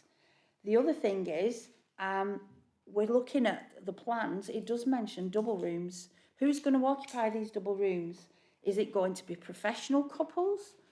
I seriously doubt that, because in this area it's not closely people who are professional want to live in town centres where it's vibrant, it's bustling, there's amenities like cafes, restaurants, and readily public transport to commute to work, perhaps in nearby cities, towns.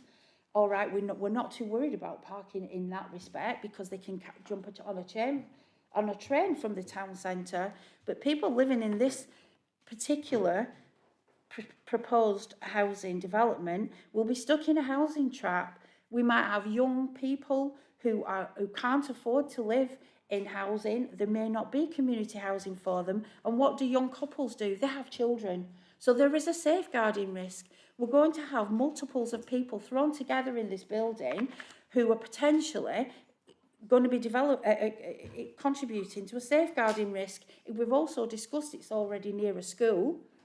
And, you know, if we're looking at the Lancashire local plan, policy HC3, housing should ensure that the residents can live well, and we're going to pack them in like sardines together, thrown together with community amenity like kitchens and bathrooms, sharing a bathroom with a complete and utter stranger.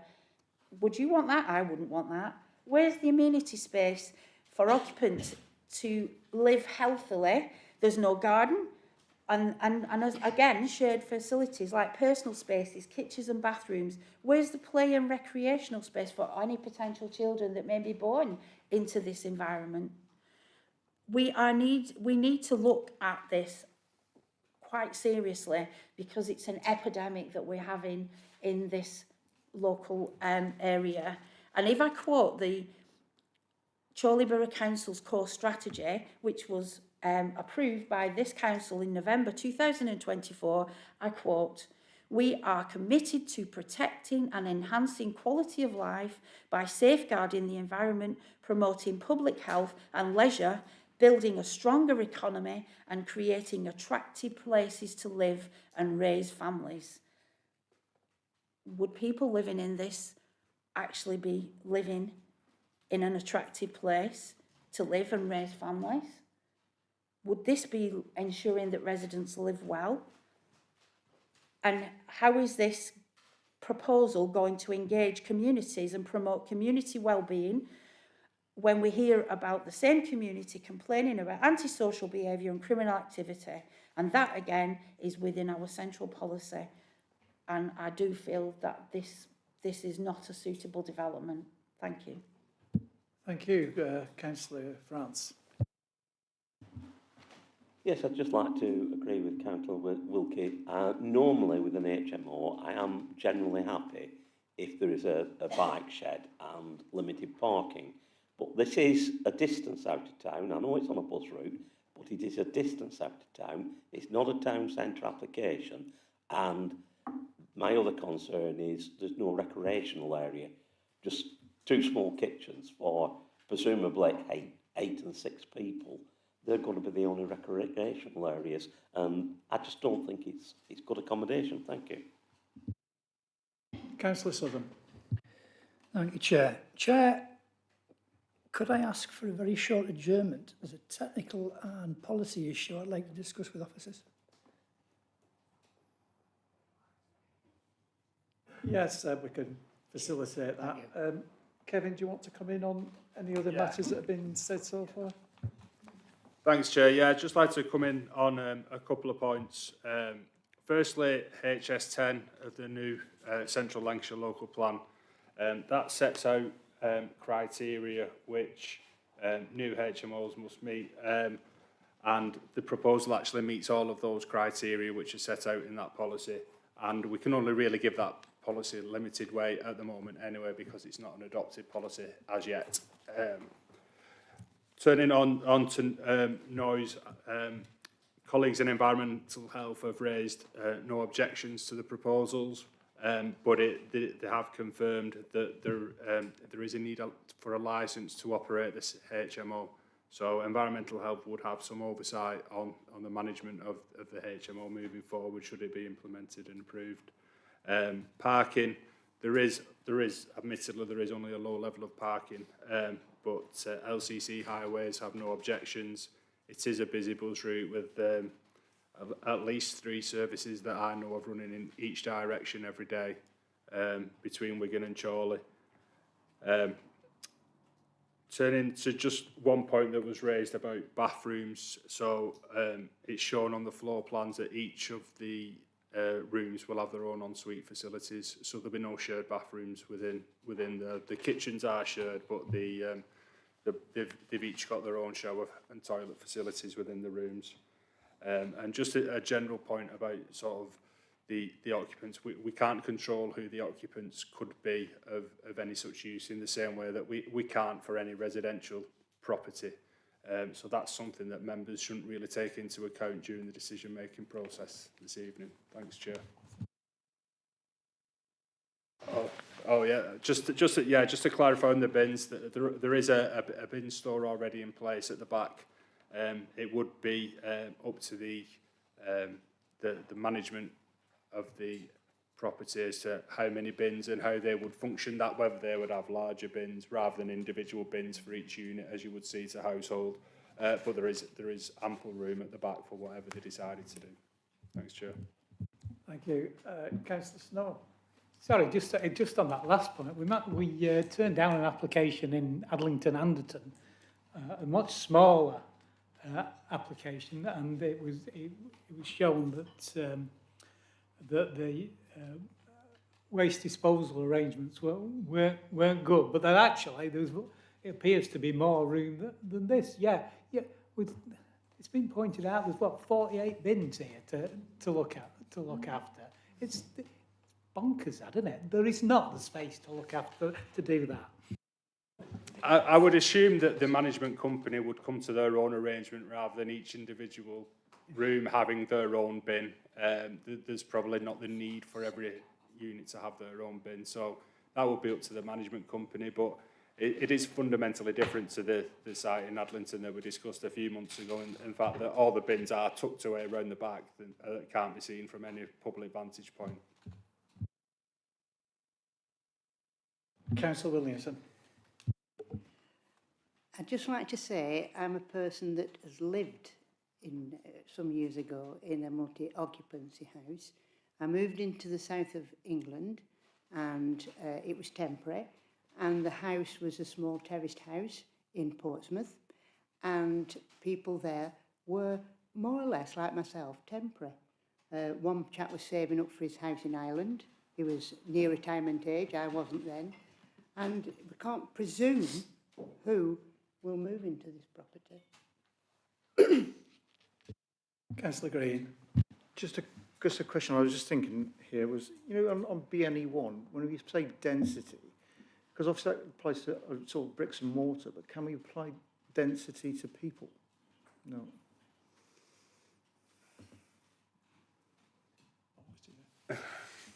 I don't think there's any provision within BNE1 to apply it in that way. That is more of the built form, if you will. We'll take the adjournment then to hammer out the legal turn down on this then, please. 3 to 4 minutes, please. Thank you.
Thank you for that. Sorry to keep you waiting, members of the public.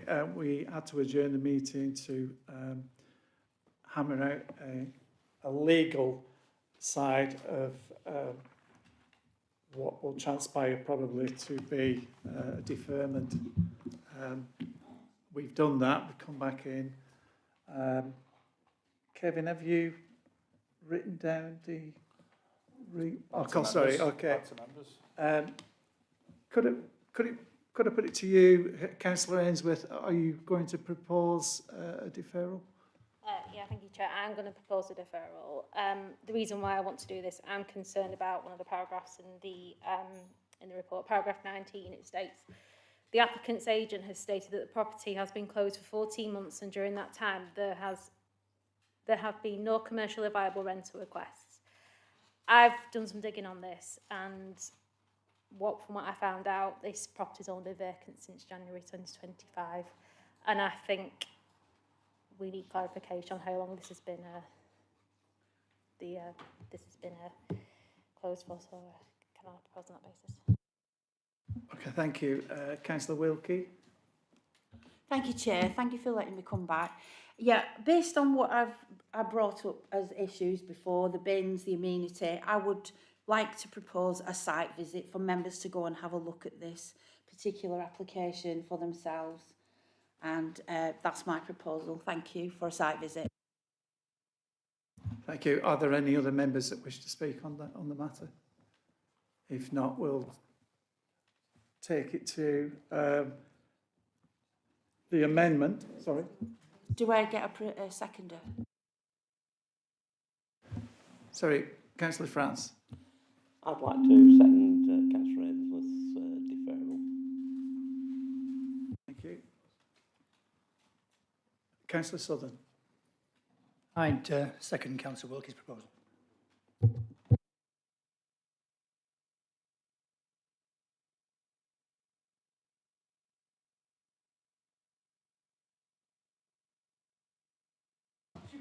Sorry. Just to confirm, we don't need two seconders. So I think, just to clarify, I think Councillor Ainsworth has proposed it. Or was it Councillor Wilkie? Sorry. Right. So Councillor Wilkie has proposed a site visit, so we just need a seconder for that proposal. Yeah. Is that okay? So Councillor Southern has seconded that proposal. Okay, thank you for that. So we'll take the site visit vote, please.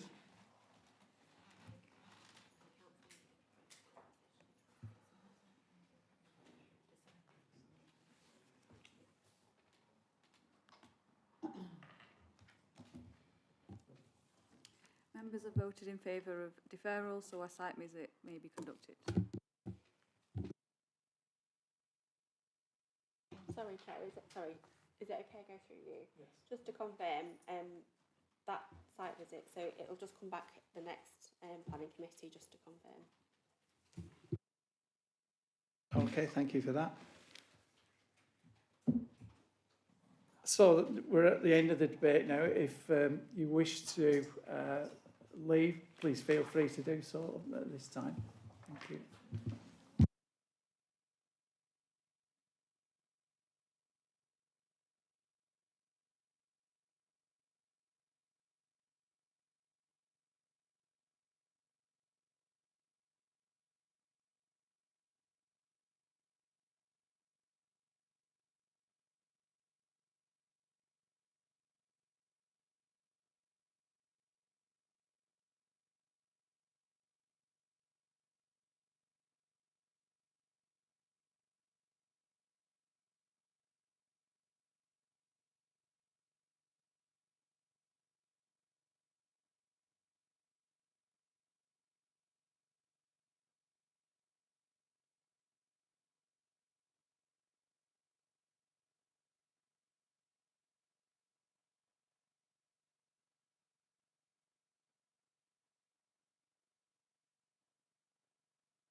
Okay, so through you, Chair, we just want to clarify what's just happened, and I just want to make sure that members are clear on what they've just voted on.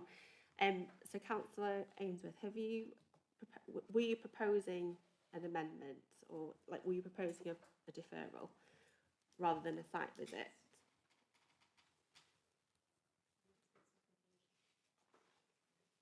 Would you like? Right. So you would like? Could you just confirm what you wanted to propose?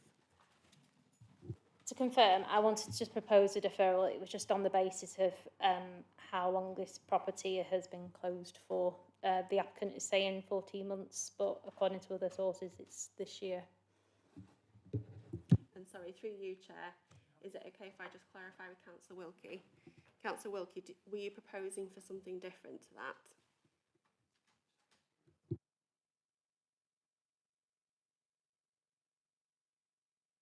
Thank you. So we'll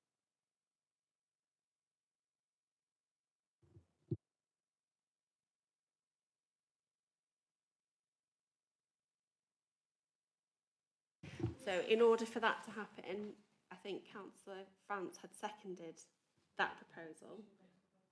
Right, so we will vote on that first because that was proposed first, and then if that fails, we will then go to the amendment that Councillor Wilkie had done. Is that okay with everybody? We just want to make sure that everybody's voted for what they wanted to vote for, to clarify. Can we not have a deferral and a site visit?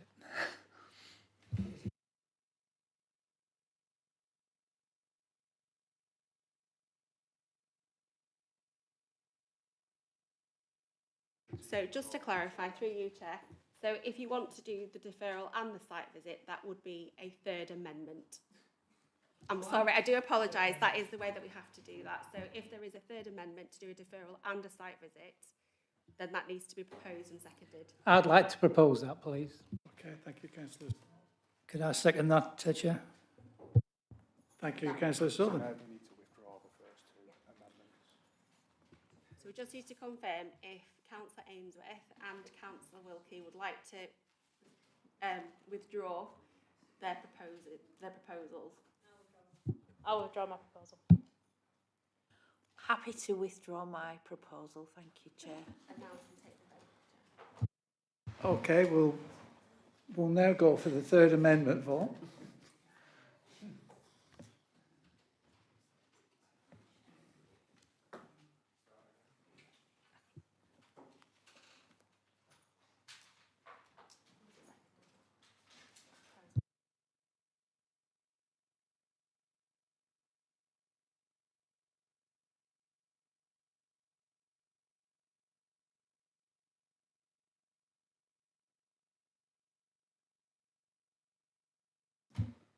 Oh, sorry, this is the second amendment, was it? Third, sorry. I'd read it out the third amendment. This is just for the public record. We just need to confirm who seconded that third amendment. Was it Councillor Southern? It was Councillor Southern.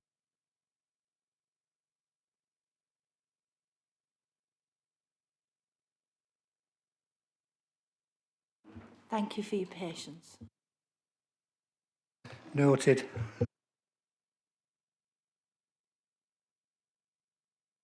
Members have voted in favour of the amendment, the third amendment. Thank you. If you've just come for that decision, if you wish to leave at this juncture, please feel free to do so. Thank you.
It's going to be a queue at Lucky's drive-through after this, isn't it? Thank you. Now we will go to item 3E, Chorley Borough Council, Depot, Bengal Street, Chorley. There is an update on your addendum and the recommendation remains as per the original report. Ian is due to present this item. Thank you, Chair. This is a Chorley Council application seeking full planning permission for the erection of 2 3-storey terraces comprising 10 dwellings and 1 5-storey apartment block comprising 52 dwellings, following the demolition of the existing buildings with an additional access constructed to Bengal Street. The application site is the council depot at Bengal Street and is a prominent brownfield site on the approach to Chorley Town Centre. The application site is in the settlement area and is protected as employment land under Policy 10 of the core strategy. Although the proposal does not meet all of the criteria set out under Policy 10, the council cannot demonstrate a 5-year supply of deliverable housing sites, and therefore the policies that are most important for determining the application are out of date, and planning permission should be granted unless any adverse impacts of doing so would significantly and demonstrably outweigh the benefits. The proposed development would be prominent when viewed from Bengal Street. The 5-storey apartment building would provide a focal point for development and would reflect the scale, form and design cues of a traditional mill-type building. It would provide an active frontage and natural surveillance over the public highway and is considered to represent an appropriate design response to the site and location. The scheme would result in some amenity impacts in relation to the occupiers of the 2 adjacent dwellings on Stump Lane.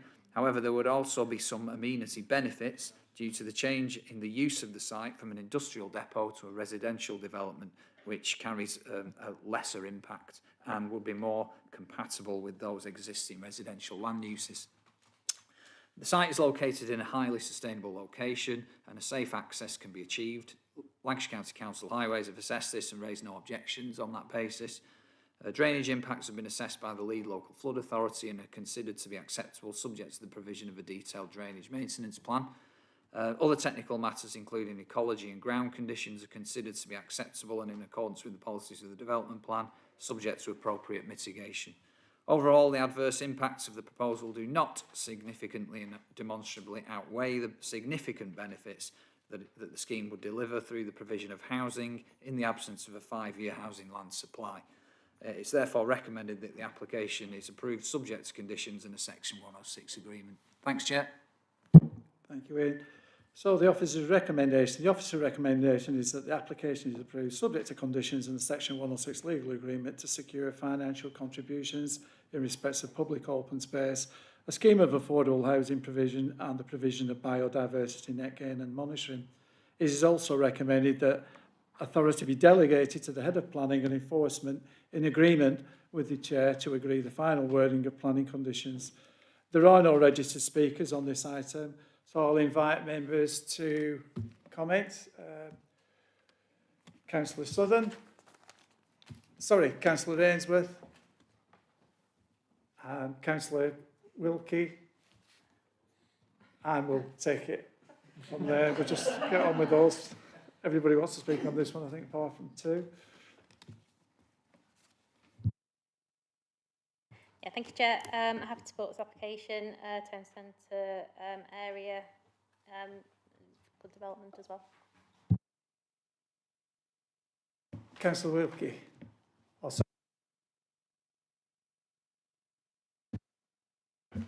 Thank you.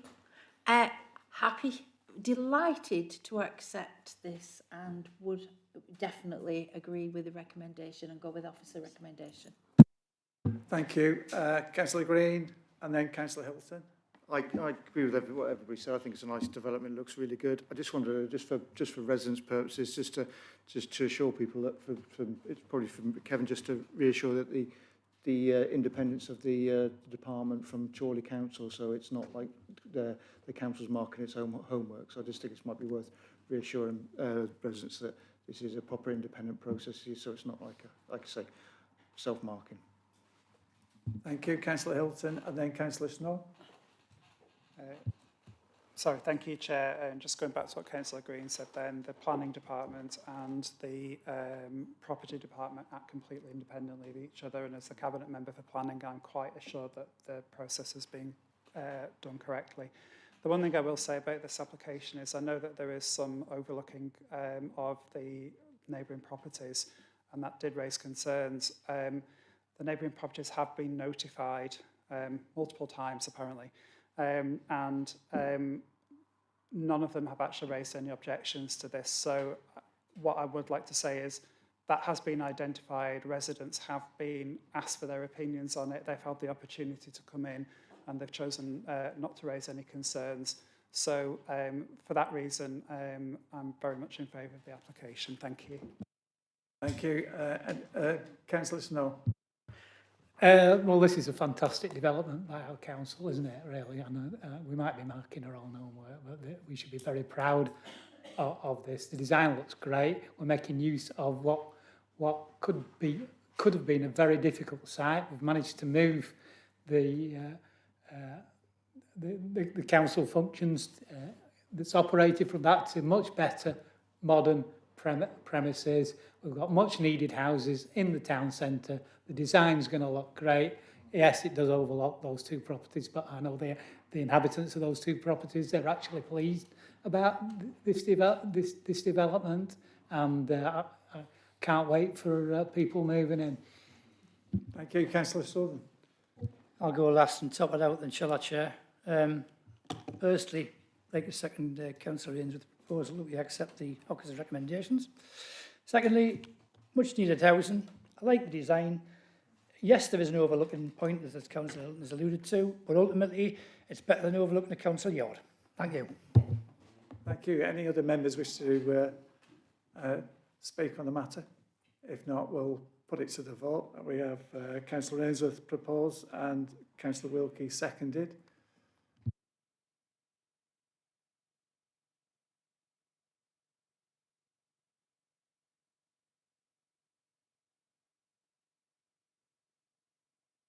Members have voted in favour of officer recommendation that planning permission is granted subject to condition.